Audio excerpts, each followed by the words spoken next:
And then if you make your one look like a tulip and you don't like it, you can make it look like the other kind of flower. Yeah, I'm gonna make the I'm gonna play with Well, that's where my stem's gonna go. See, my stem's gonna come out the bottom of my flower, because what happens to this, what does the stem do? It lets what go up the stem? leaves. Water. Water goes up the stem, and that keeps the flower alive. And what is the food of the flower? The what? What's missing? The leaves provide the food. That's right. So then I'm going to maybe make me some leaves. And see, yours is going to stick together better because you've got modeling clay. Tuesday, Wednesday, Thursday. Okay, today is Thursday. Now, who can tell me the name of our month? March. Look in our little alphabet book and see what we have. V for vacuum, V for vegetables, V for violin, V for volcano. Who can do a V sound? You know what a fig is? No. Oh, figs are good. They're a fruit. They're good.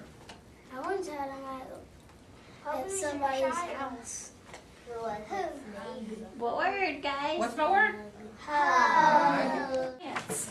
And some of the things we've talked about are temperature. We did that one yesterday. But also today in our science textbook we're looking at wind. Wind. Do I have a volunteer to start reading for us? Oh, look at these great hands. Thank you. We'll start with London on this page. Wind. Tell us about it. Moving air is called wind. Wind can push things. Oh, what is this?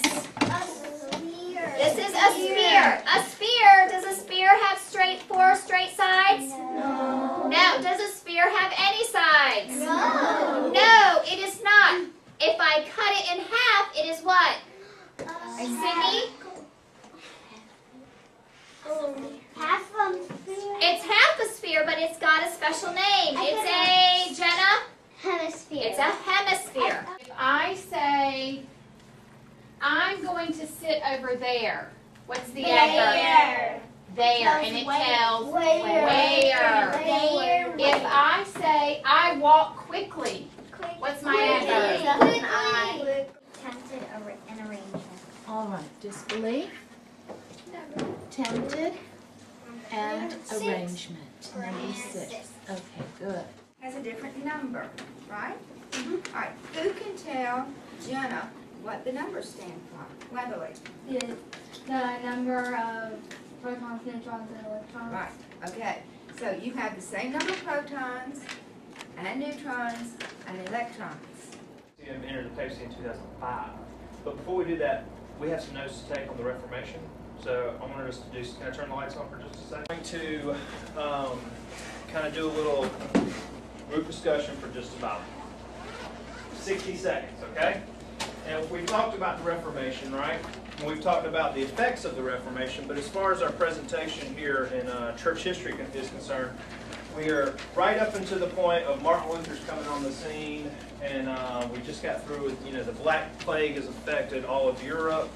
Where these people convinced themselves, historically, in history, that they were being abused, okay?